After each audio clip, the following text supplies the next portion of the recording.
श्री ऋषि पुराण वायव्य संहिता अध्याय 7 से 14।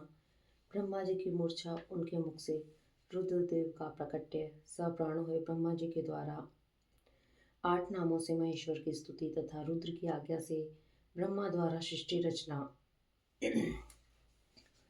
तदंतर काल महिमा प्रलय ब्रह्मांड की स्थिति तथा सर्ग आदि का वर्णन करके वायु देवता ने कहा। पहले ब्रह्मा जी ने 5 मानस पुत्रों को उत्पन्न किया जो उनके ही समान थे। उनके नाम इस प्रकार हैं: सनक, सनंदन, विद्वान, सनातन, ऋभु और सनत कुमार। वे सब के सब योगी, वीतराग और ईर्ष्या दोष से रहित थे। इन सब का मन ईश्वर के चिंतन में लगा रहता था, इसलिए उन्होंने सृष्टि रचना की इच्छा नहीं की। सृष्टि से विरत हो सनक आदि महात्मा जब चले गए, तब ब्रह्मा जी ने पुनः सृष्टि की इच्छा से बड़ी भारी तपस्या की। इस प्रकार दीर्घ काल तक तपस्या करने पर भी जब कोई काम न बना, तब उनके मन में दुख हुआ। उस दुख से क्रोध प्रकट हुआ। क्रोध से आविष्ट होने पर ब्रह्मा जी के दोनों नेत्रों से आंसू की बूंदें गिरने लगी।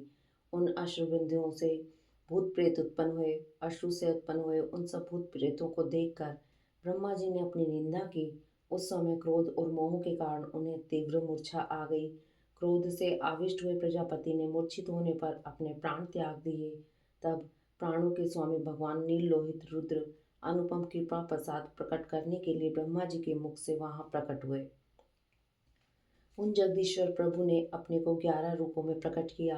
महादेव जी ने अपने उन महामना 11 स्वरूपों से कहा, बच्चों, मैंने लोक पर अनुग्रह करने के लिए तुम लोगों की सृष्टि की है, अतः तुम आलस्य रहित हो संपूर्ण लोक की स्थापना, हित साधन तथा प्रजा संतान की वृद्धि के लिए प्रयत्न करो। महेश्वर के ऐसा कहने पर वे रोने और चारों ओर दौड़ने लगे। रोने और दौड़ने के कारण उनका नाम रुद्र हुआ। जो रुद्र है वे निश्चय ही प्राण है, और जो प्राण है वे महात्मा रुद्र हैं। तत्पश्चात ब्रह्मपुत्र महेश्वर ने दया करके मरे हुए देवता परमेष्टि ब्रह्मा जी को पुनः प्राण दान दिया।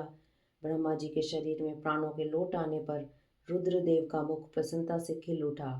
उन विश्वनाथ ने ब्रह्मा जी से यह उत्तम बात कही, उत्तम व्रत का पालन करने वाले जगत गुरु महाभाग विरंचित, डरो मत। मैंने तुम्हारे प्राणों का नूतन जीवन प्रदान किया है, अतः सुख से उठो। स्वप्न में सुने हुए वाक्य की भांति उस मनोहर वचन को सुनकर ब्रह्मा जी ने प्रफुल्ल कमल के समान सुंदर नेत्रों द्वारा धीरे धीरे हर की ओर देखा।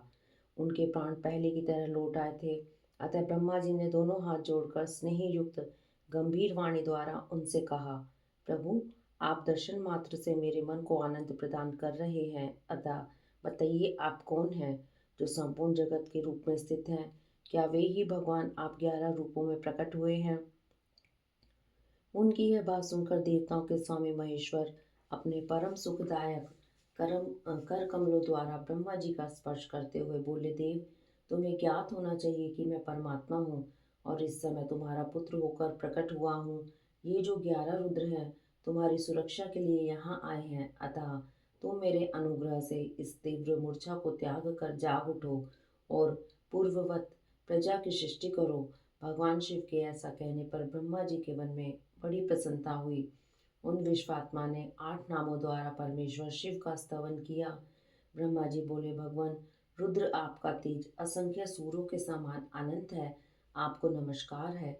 रस स्वरूप और जल में विग्रह वाले आप भव देवता को नमस्कार है। नंदी और सुरभि, ये दोनों आपके स्वरूप हैं। आप पृथ्वी रूपधारी शर्व को नमस्कार है। स्पर्श में वायु रूप वाले आपको नमस्कार है। आप ही वसु रूपधारी ईश हैं, आपको नमस्कार है। अत्यंत तेजस्वी अग्नि रूप आप पशुपति को नमस्कार है। शब्द तन मात्रा से युक्त आकाश रूपधारी आप भीमदेव को नमस्कार है। उग्र रूप वाले यजमान मूर्ति आपको नमस्कार है। सोम रूप आप अमृत मूर्ति महादेव जी को नमस्कार है। इस प्रकार 8 मूर्ति और 8 नाम वाले आप भगवान शिव को मेरा नमस्कार है। इस प्रकार विश्वनाथ महादेव जी की स्तुति करके लोक पितामह ब्रह्मा ने प्रणाम पूर्वक उनसे प्रार्थना की, भूत भविष्य और वर्तमान के स्वामी मेरे पुत्र भगवान महेश्वर कामनाशन, आप सृष्टि के लिए मेरे शरीर से उत्पन्न हुए हैं, इसलिए जगत प्रभु इस महान कार्य में संलग्न हुए मुझ ब्रह्मा की आप सर्वत्र सहायता करें और स्वयं भी प्रजा की सृष्टि करें। ब्रह्मा जी के इस प्रकार प्रार्थना करने पर कल्याणकारी त्रिपुर नाशक रुद्रदेव ने बहुत अच्छा कहकर उनकी बात मान ली। तदंतर प्रसन्न हुए महादेव जी का अभिनंदन करके सृष्टि के लिए उनकी आज्ञा पाकर भगवान ब्रह्मा ने अन्य अन्य प्रजाओं की सृष्टि आरंभ की। उन्होंने अपने मन से ही मरीचि, भृगु, अंगिरा, पुलस्त्य, पुलह, कर्तु, अत्रि और वशिष्ठ की सृष्टि की। ये सब ब्रह्मा जी के पुत्र कहे गए हैं। धर्म, संकल्प और रुद्र के साथ इनकी संख्या 12 होती है। ये सब पुराने गृहस्थ हैं। देवगणों सहित इनके 12 दिव्य वंश कहे गए हैं जो प्रजावान, क्रियावान तथा महर्षियों से अलंकृत हैं। तत्पश्चात जल पर स्थित हुए रुद्र सहित ब्रह्मा जी ने देवताओं, असुरों, पितरों और मनुष्यों की सृष्टि करने का विचार किया। ब्रह्मा जी ने सृष्टि के लिए समाधिस्थ हो अपने चित्त को एकाग्र किया। तत्पश्चात मुख से देवताओं को, कोख से पितरों को, कटी के अगले भाग से असुरों को तथा प्रजन इंद्रियों से सब मनुष्यों को उत्पन्न किया। उनके गुदा स्थान से राक्षस उत्पन्न हुए जो सदा भूख से व्याकुल रहते हैं। उनमें तमोगुण और रजोगुण की प्रधानता होती है। वे रात को विचरते हैं और बलवान होते हैं। सांप, यक्ष, भूत और गंधर्व ये भी ब्रह्मा जी के अंगों से उत्पन्न हुए। उनके पक्ष भाग से पक्षी हुए। वक्षस्थल से अजंगम प्राणियों का जन्म हुआ। मुख से बकरों और पार्श्व भाग से भुजंगमों की उत्पत्ति हुई।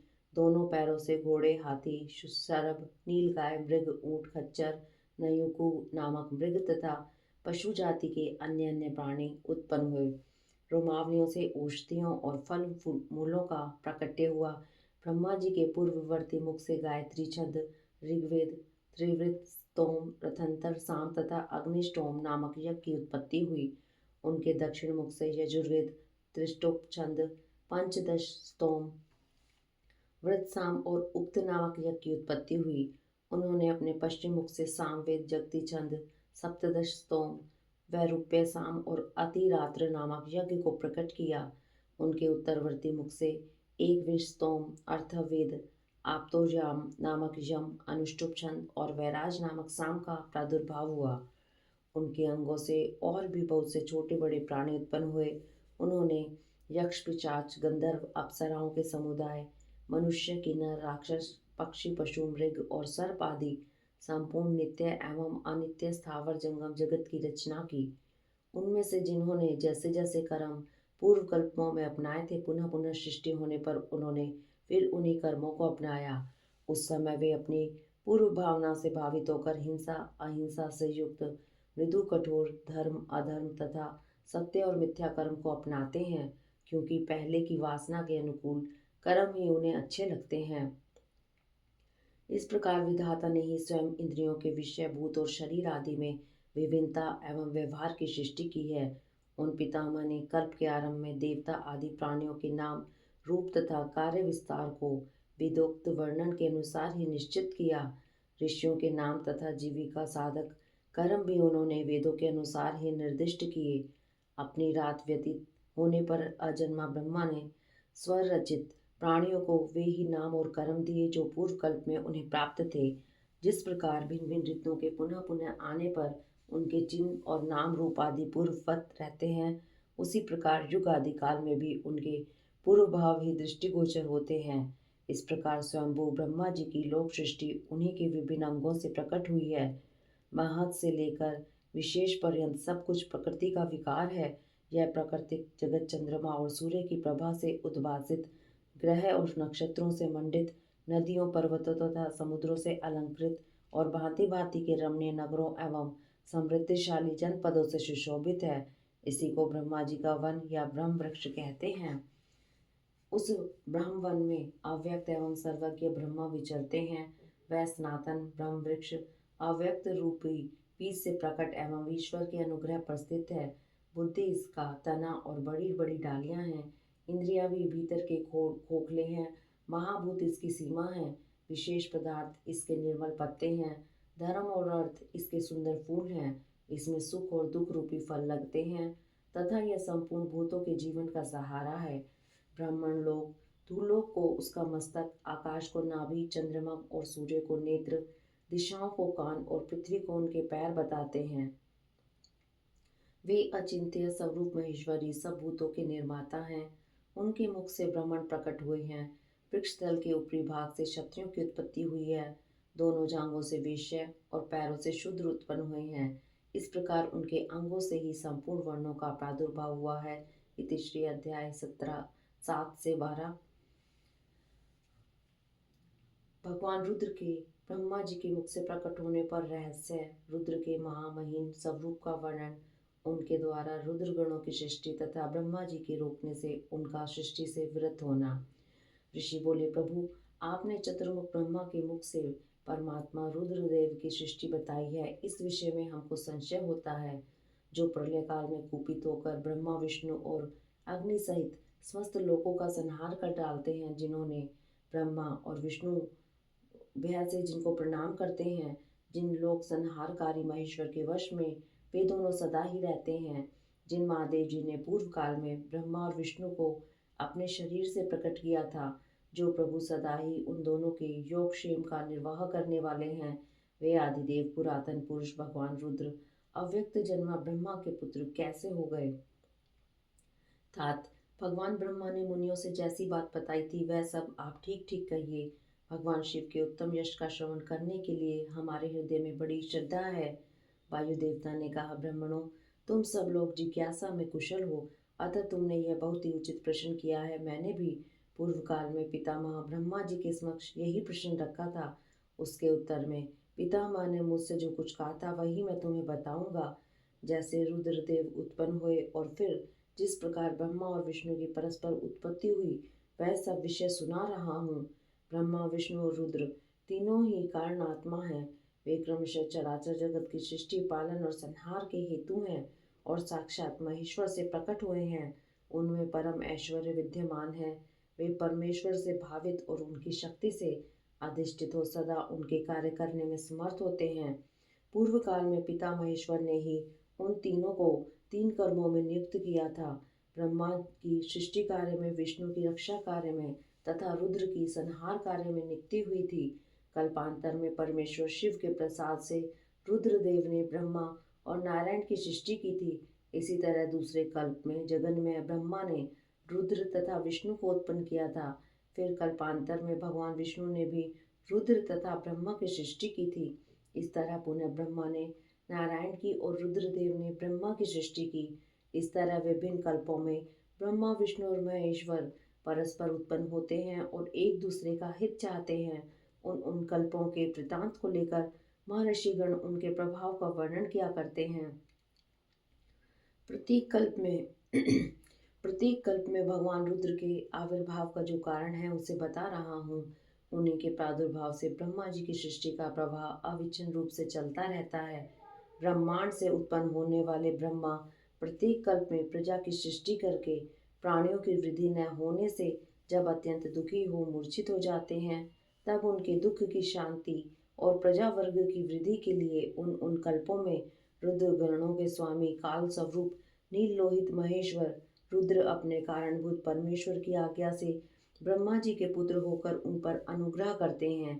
वे ही तेजो राशि, अनामय, अनादि, अनंत धाता, भूत संहारक और सर्वव्यापी भगवान ईश परम ऐश्वर्य से संयुक्त परमेश्वर से भावित और सदा उन्हीं की शक्ति से अधिष्ठित हो उन्हीं के चिन्ह धारण करते हैं, उन्हीं के नाम से प्रसिद्ध हो, उन्हीं के समान रूप धारण कर उनके कार्य करने में समर्थ होते हैं।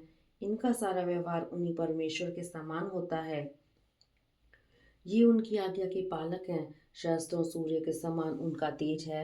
वे अर्धचंद्र को आभूषण के रूप में धारण करते हैं। उनके हार, बाजूबंद और कड़े सर्प में हैं। वे मुंज की मेखला धारण करते हैं। जलंधर, विरिंच और इंद्र उनकी सेवा में खड़े रहते हैं तथा हाथ में कपाल खंड उनकी शोभा बढ़ाता है। गंगा की ऊंची तरंगों से उनके पिंगल वर्ण वाले केश और मुख भीगे रहते हैं। उनके कमनीय कैलाश पर्वत के विभिन्न प्रांत टूटी हुई दाढ़ वाले सिंह आदि वन्य पशुओं से आक्रांत है।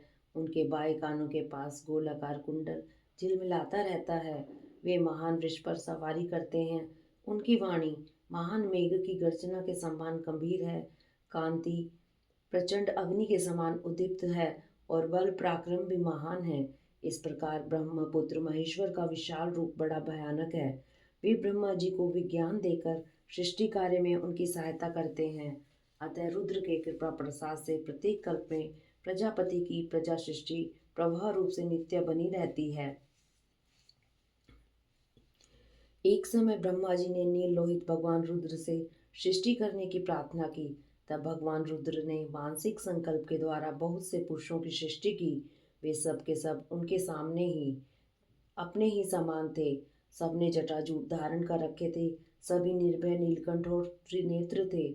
जरा और मृत्यु उनके पास नहीं पहुंचने पाती थी।